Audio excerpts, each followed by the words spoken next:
Hi, welcome to Way2News. నిన్నటి current affairs లోని 10వ ప్రశ్నకు సమాధానం. పద్మభూషణ్ పురస్కారం అందుకున్న తొలి విదేశీయుడు ఎవరు? A. Ismail Omar Guelleh, B. Yang Liu, C. Elon Musk, D. Antonia. సరైన సమాధానం బి. Yang Liu. పద్మభూషణ్ పురస్కారం అందుకున్న తొలి విదేశీయుడుగా యంగ్ లియు నిలిచారు. తైవాన్కు చెందిన ఫాక్స్ జాన్ సంస్థకు సీఈఓ, చైర్మన్గా యంగ్ ఉన్నారు. ప్రస్తుతం భారత్లో సెమీ కండక్టర్ ప్రణాళికల కోసం సహకారం అందిస్తున్నారు. మొదటి ప్రశ్న, international conference of disaster resilient infrastructure 6వ ఎడిషన్ ఎక్కడ నిర్వహించారు? A. New Delhi, B. Chennai, C. Hyderabad, D. Bengaluru. సరైన సమాధానం A. New Delhi. International conference on disaster resilient infrastructure 6వ ఎడిషన్ న్యూఢిల్లీలో ప్రధానమంత్రి నరేంద్ర మోదీ అధ్యక్షతన జరిగింది. మౌలిక సదుపాయాలపై పెట్టుబడి పెట్టడం, విపత్తుల వల్ల కలిగే నష్టాల ప్రభావం గురించి ఈ సమావేశంలో చర్చించారు. రెండవ ప్రశ్న, భారతదేశంలోనే అత్యంత తేలికైన బుల్లెట్ ప్రూఫ్ జాకెట్ను ఎవరు తయారు చేశారు? A. BEL, B. DRDO, C. BHEL, D. HAL.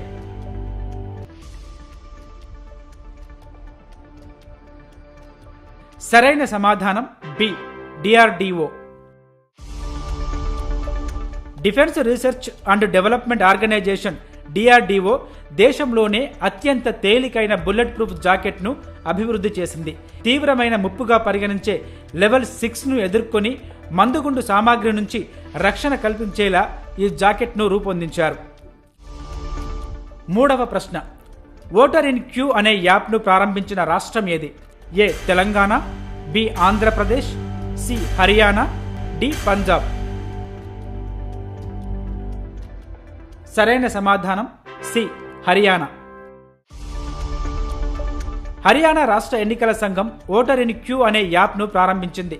Voting రోజున పోలింగ్ కేంద్రాల వద్ద రద్దీ గురించి ఓటర్లు సమాచారాన్ని సేకరించేందుకు ఉపయోగపడటం, 70% ఓటింగ్ శాతాన్ని సాధించడం దీని లక్ష్యం. నాలుగవ ప్రశ్న, 5G నెట్వర్క్ల సామర్థ్యాన్ని పెంచడానికి C.డాట్ ఎవరితో ఒప్పందం కుదుర్చుకుంది? A. IIT Varanasi, B. IIT Jodhpur, C. IIT Mumbai, D. IIT Delhi. సరైన సమాధానం B. IIT Jodhpur. Centre for development of telematics C DOT 5G అంతకు మించిన నెట్వర్క్ల సామర్థ్యాన్ని పెంచడానికి ఐఐటి జోధ్పూర్తో ఒప్పందం కుదుర్చుకుంది. ఏఐని ఉపయోగించి ఆటోమేటెడ్ సర్వీస్ మేనేజ్మెంట్ సిస్టమ్ను అభివృద్ధి చేయడంపై ఇది దృష్టి సారిస్తుంది. C.డాట్ అనేది భారత ప్రభుత్వానికి చెందిన టెలికమ్యూనికేషన్ టెక్నాలజీ అభివృద్ధి కేంద్రం. ఐదవ ప్రశ్న, Reserve Bank of India deputy governor ఎవరు? A. Raghuram Rajan, B. Urjit Patel, C. Shaktikanta Das, D. T. Ravishankar. సరైన సమాధానం D. T. Ravishankar. Reserve Bank of India deputy గవర్నర్గా టి. రవిశంకర్ పదవీ కాలాన్ని మరో సంవత్సరం పాటు పొడిగించే ప్రతిపాదనను కేబినెట్ నియామకాల కమిటీ ఆమోదించింది. శంకర్కు ఆర్బీఐలో 3 దశాబ్దాలకు పైగా అనుభవం ఉంది. ఆరవ ప్రశ్న, భారతదేశపు మొట్టమొదటి మల్టీపర్పస్ గ్రీన్ హైడ్రోజన్ పైలట్ ప్రాజెక్టును ఎక్కడ ప్రారంభించారు? A. Andhra Pradesh, B. Uttar Pradesh, C. Himachal Pradesh, D. Madhya Pradesh. సరైన సమాధానం సి. హిమాచల్ ప్రదేశ్.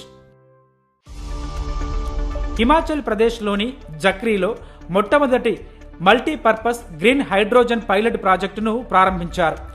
సట్లెజ్ జల్ విద్యుత్ నిగమ్ నేతృత్వంలోని ఈ ప్రాజెక్ట్ పునరుత్పాదక ఇంధన వనరుల ద్వారా గ్రీన్ హైడ్రోజన్ను ఉత్పత్తి చేయనుంది. ఏడవ ప్రశ్న, ప్రభోవా సుబియాంటో ఏ దేశానికి కొత్త అధ్యక్షుడిగా నియమితులయ్యారు? A. Japan, B. China, C. Indonesia, D. Vietnam. సరైన సమాధానం సి. ఇండోనేషియా.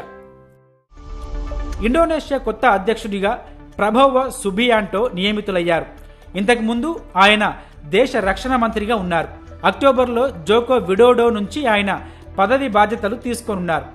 ఇండోనేషియాలో అధ్యక్షుడి పదవీ కాలం 5 సంవత్సరాలు. 8వ ప్రశ్న.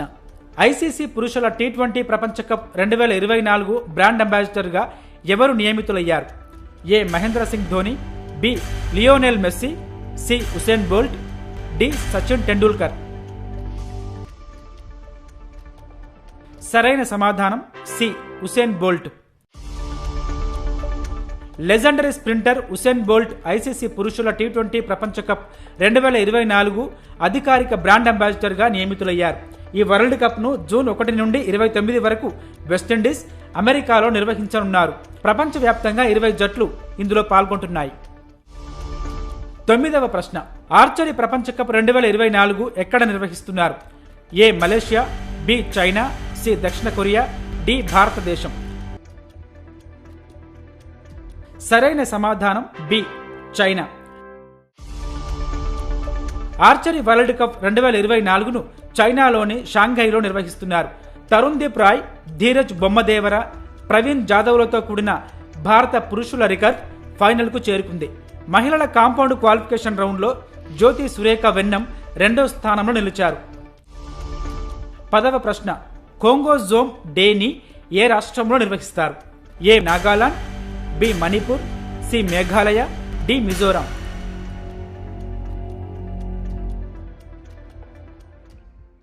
మీ పరీక్షలకు ఉపయోగపడే కరెంట్ అఫైర్స్ను ప్రతిరోజు సాయంత్రం 7 గంటలకు మీకు అందిస్తుంది వేటు న్యూస్ యాప్. సో ఇప్పుడే ఇన్స్టాల్ చేసుకోండి వేటు న్యూస్.